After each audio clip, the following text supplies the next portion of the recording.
Lord ప్రభుని యేసుక్రీస్తు నామములో మీ అందరికీ నా యొక్క వందనాలు. అందరూ బాగున్నారా? దేవుడు మిమ్మల్ని ప్రేమిస్తున్నాడండి. ఆ విషయం మనం గుర్తుపెట్టుకోవాలి.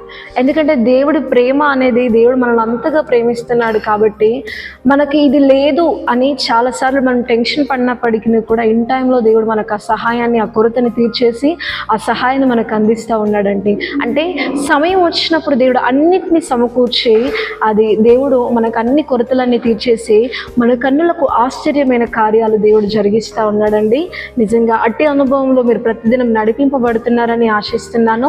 మీ విశ్వాసము ఖచ్చితంగా ఈ వాగ్దానాన్ని, ప్రతిరోజు విడుదలవుతున్న వాగ్దానము మీరు విశ్వసించట చేత ఆ వాగ్దానము మీ జీవితంలో అవును అన్నట్టుగా ఉంటుందని ఆశిస్తున్నానండి.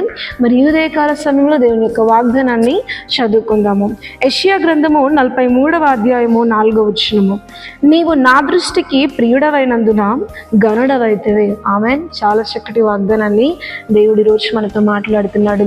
తన ప్రజలైన వారితో దేవుడు మాట్లాడుతున్నాడు ఏంటంటే, నువ్వు నా దృష్టికి ప్రియుడవైనావు గనక నువ్వు గనుడవైతివి అని దేవుడి యొక్క వాగ్దానం అనేది మనకు సెలవిస్తుంది. దేవుని దృష్టికి మనం ప్రియముగా, దేవుని దృష్టికి మనం ఇష్టంగా మనం ఉన్నామనుకోండి, ఖచ్చితంగా దేవుడు మనల్ని గణపరుస్తాడు. ఘనత అనేది ఈ లోకంలో మనం సంపాదించుకోవాలన్నా, దేవుని దృష్టిలో మనం సంపాదించుకోవాలన్నా కానీ మన ఘనత అన్నది మనం సంపాదించుకునే డబ్బు వల్ల కాదు, కానీ మనం సంపాదించుకునే ఇంక దేని వల్ల మనం ఘనతను సంపాదించలేము. కానీ నువ్వు దేవుని దృష్టికి ఇష్టంగా ఉన్నావనుకోండి, అనేకులు నిన్ను గణపరుస్తాడు. అనేకలు నిన్ను ఒక మంచి స్థితిలో దేవుడు నిన్ను ఉంచుతాడండి. అది ఎప్పుడు జరుగుతుంది అని అంటే, ఎప్పుడైతే మనం దేవుని దృష్టికి ఇష్టంగా, దేవుని దృష్టికి ప్రియముగా ఉన్నప్పుడు ఖచ్చితంగా దేవుడు మనల్ని గణపరుస్తాడండి. ఈరోజు నువ్వు జాబ్ చేస్తున్న ఆ యొక్క ప్లేస్లోనైనా, లేకపోతే ఇంకే ప్లేస్లో నువ్వు ఉన్నప్పటికీ కూడా నువ్వేమనుకుంటావు అంటే, నువ్వెవరి మధ్యలో అయితే అవమానపరచబడ్డావో, నేను అవమానపరచబడ్డాను కనుక నేను వారి ఎదుట, నేను అవమానపరచబడిన చోటనే, నేను పడిన చోటనే తిరిగి లేవాలని, నేను అవమానపరచబడిన చోటనే ఘనత నొందాలని నీ శక్తి యావత్తు నువ్వు ప్రయత్నిస్తున్నావేమో, నీ శక్తి యావత్తు నువ్వు ప్రయత్నించి ఎంతగానో అలసిపోతున్నావేమో. కానీ నువ్వు అనుకున్నట్టు దేవుడు అనుకోవట్లేదు. 4 గోడల మధ్య నువ్వు అవమానపరచబడితే దేవునికి ఇష్టంగా ఉండడం నువ్వు స్టార్ట్ చేసావనుకోండి, ఖచ్చితంగా అనేకుల ఎదుట నేను గణపరుస్తాడు. అనేకుల ఎదుట నేను ఒక ఎత్తైన స్థితిలో ఉంచుతాడు. నువ్వు అనుకున్న మనుషుల ఎదుట మాత్రమే కాకుండా అనేకులు నీ స్థితిని చూసి ఆశ్చర్యపోయే విధంగా దేవుడు ఉంచుతాడు. అటు స్థితి మనకు రావాలంటే ముందు దేవుని దృష్టికి మనం ప్రేమగా ఉండాలి. దేవుడికి మనం నచ్చాలండి. మనం నచ్చితే చాలు, అనేకుల ముందు ఆయన మనల్ని హెచ్చిస్తాడు, గణపరుస్తాడు.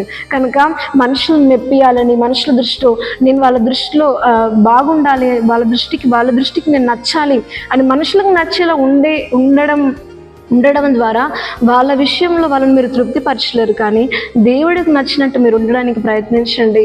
ఖచ్చితంగా మీరు ఎన్ని అవమానాలు పొందారో, ఎంతనైతే మీరు నిందింపబడ్డారో, వాటన్నిటికంటే ప్రతిగా దేవుడు మీకు ఒక ఘనతని, ఒక హెచ్చింపునిస్తాడు. ఖచ్చితంగా దేవుని దృష్టికి ప్రియముగా ఉండడానికి ప్రయత్నించండి. దేవుడు అట్టి ఎత్తైన స్థానంలో మిమ్మల్ని ఉంచును గాక. ఆమెన్. ప్రార్థన చేసుకుందాం. పరలోకమందున్న మా తండ్రి, నీకు మహిమ కలుగును గాక. చాలా చక్కటి వాగ్దానాన్ని ఈరోజు మాకు అందించావు ప్రభువా. దేవా, నీకు స్తోత్రాలు తండ్రి. నీ దృష్టికి తండ్రి మేము ప్రియముగా, మేము నచ్చేలా ఉండటకు సహాయం చేయండి తండ్రి. మమ్మల్ని నువ్వు ఘనపరుస్తానని వాగ్దానం చేసిన దేవుడు. అవమానాలతో ఎంతోమంది భయంకరమైన స్థితిలో ఉన్నారు ప్రభువా. వారిలో ఏమీ లేక, ఏ టాలెంట్ లేక తండ్రి అనేకులు చాలా వారిని అవమానపరుస్తున్నారు తండ్రి. మనుషులకు వారు నచ్చక తండ్రి ఎంతోమంది తండ్రి వారిని అవమానపరుస్తున్నారు ఆకాశమందున్న ఆసనడం.